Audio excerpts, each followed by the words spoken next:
Hello guys, welcome to a new video on PIC18F microcontroller programming. In this video, we start writing code for Timer0 module. We rewrite the famous Blinky code, but this time we gonna use Timer0 to generate the delay instead of using the delay ms function. One thing you should know, I'm not going to explain the working of Timer0 in this video. I've made a video explaining timers in general and how Timer0 works. So if you haven't watched my previous video yet, the link is given in the description. You can go acquire some knowledge. Without further ado, let's jump into it. Here is a Blinky circuit. We have an LED connected to RP0. This LED is blinking every 500 milliseconds. All we gonna do is getting this 500 millisecond delay using Timer0. Here is a quick reminder. We have T0 count register holding the bits required to configure Timer0. We have two registers, TMR0L, TMR0H, put back to back to work as a 16-bit register holding Timer0 value. As Timer0 increments, when it overflows after 2 to the 16th clock pulses, it sets TMR0IF lag bit in into count register. So let's start by calculating TMR0L and TMR0H starting values. So we get an overflow every 500 milliseconds. When we work with timers, it's very important to know what oscillator frequencies a microcontroller operates at. Since this clock is what increments the counter, here I've used a 4 MHz oscillator. You should know that this frequency is divided by 4 before it's fed to the microcontroller, so we have the system works at a 1 MHz frequency or an instruction clock of 1 microsecond. So let's see if we can get the 500 millisecond delay directly from the microcontroller clock without a prescaler, or if we gotta use a prescaler here. So we go in the process of figuring out what's the maximum delay we can get just by using the system clock. So we multiply 1 microsecond by 2 to the 16th and we roughly get 65.5 milliseconds. Not even close to the 500 millisecond we desire, so we gotta use a big prescale. A prescale of 8 can get us a maximum delay of 524 milliseconds.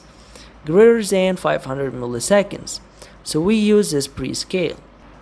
You can use 16, 32 and maybe bigger prescales, but consider that using a bigger prescale can reduce the accuracy of the timer delay.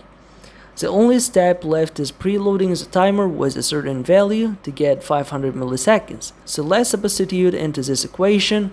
I know it's not a math video, but you should be familiar with the process of calculating this stuff if you don't want to get random delays. Okay, so we put these numbers into the equation, solve it, and we get a preload of 3036, or 0 BDC in hex. Let's write this number down, and let's go and start filling some registers. We start by T0 count. We gonna clear this bit until we finish configuring the timer. 16-bit mode, so clear this one too. This bit is 0 and this one and this bit too. Here for the prescaler it's 0, 1, 0 or 8 prescale, so write this number to T0 count. Next we write the 16-bit preload value into TMR0L and TMR0H. The preload is 3036. We need to divide it into two 8-bit numbers. Not an easy job with a decimal number, so let's take the hex equivalent. It's 0 BDC. The right two digits are the most significant 8 bits, so we put them in TMR0H. The left digits are the least significant 8 bits. We put them in TMR0L. Note that you should always write the TMR0H first, then TMR0L, because this is what the datasheet tells. Joking guys, you can read the datasheet and figure it out on your own. Okay, then we set the required interrupt enable bits. We set TMR0IE and GIE bits in intercount register. Finally, we start Timer0 by setting TMR0 on bit and T0 count. Don't forget the while loop and let's jump down to the ISR. As usual, let's check if this interrupt is Timer0 interrupt. If we did everything right, the microcontroller will execute this ISR each 500 milliseconds, so we flip RP0 here. Note that once we are inside the ISR, this means timer 0 have overflowed and become 0, so we gotta load it again with 0 BTC in hex, as we did in the main function, so the timer didn't start counting from 0 but from 3036. If you forgot to do this, you get the 500 millisecond delay only once, and then the timer overflows every 524 milliseconds. You can notice this small difference with an LED, but of course if you need precise timing, this will be terrible. Then we clear the flag bit and we're done. Okay, that was fine. We've used timers to blink an LED, but the delay period we've used was so long that we didn't have the chance to see the dark side of using timers. When you use timers to generate small delays, maybe something like 20 microseconds, you gotta consider the delays a microcontroller takes to respond to the interrupt, and more importantly is the number of microseconds the code inside the ISR takes to execute. It's a little bit of adventure, so we changed the blinking delay to just 20 microseconds.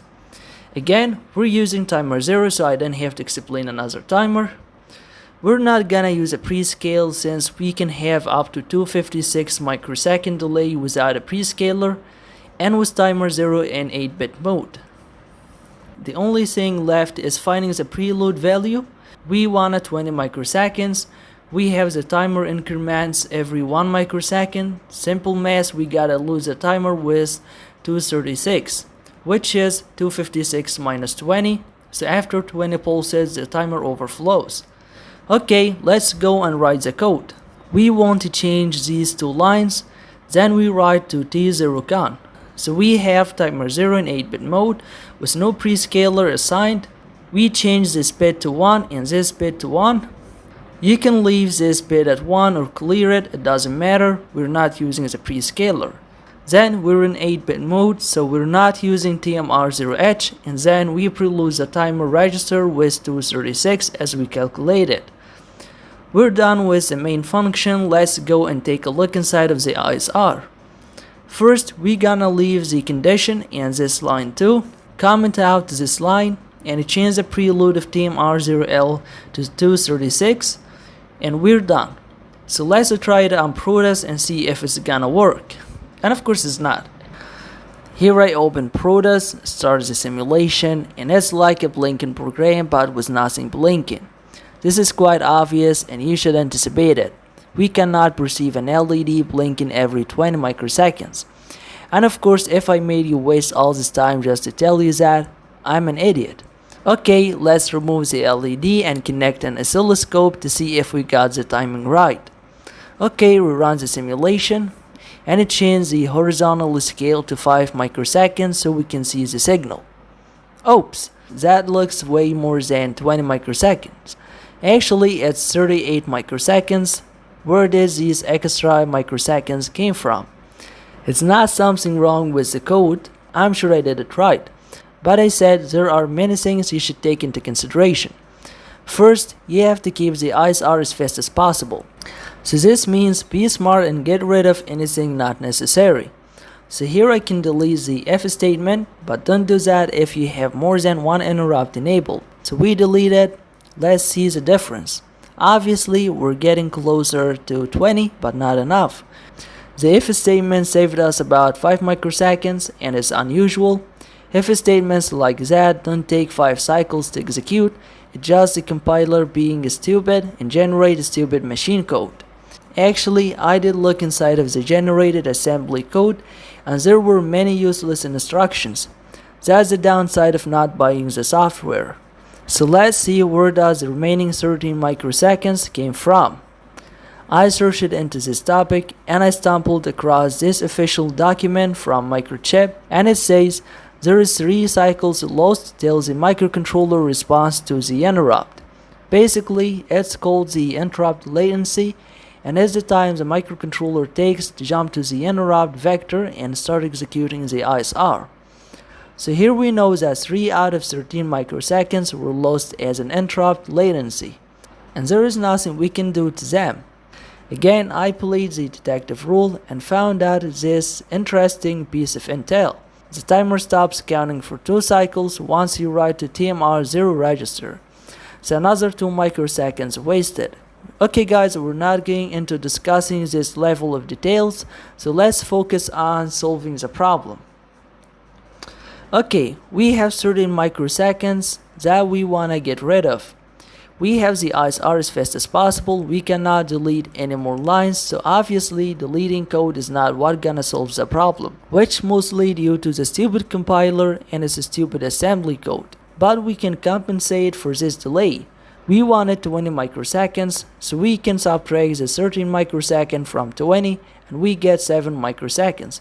So we use the Timer0 to generate 7 microsecond delay, and 7 plus 13 is 20. I know, not the best of solutions, but we cannot write assembly code in this video, so let's go and change the starting value of Timer0 so we have 7 microsecond delay, which is 20. Funny.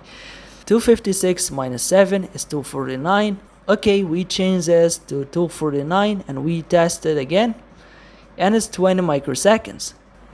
But of course you cannot take this 13 microsecond for granted. It will change if you change the clock frequency of the microcontroller, or if you can get the compiler a little bit smarter, you can make this delay smaller. Anyway, we did it. If you made it to the end of the video, give it a thumbs up and don't forget to subscribe to my channel to be updated. Thank you everyone for watching. Peace.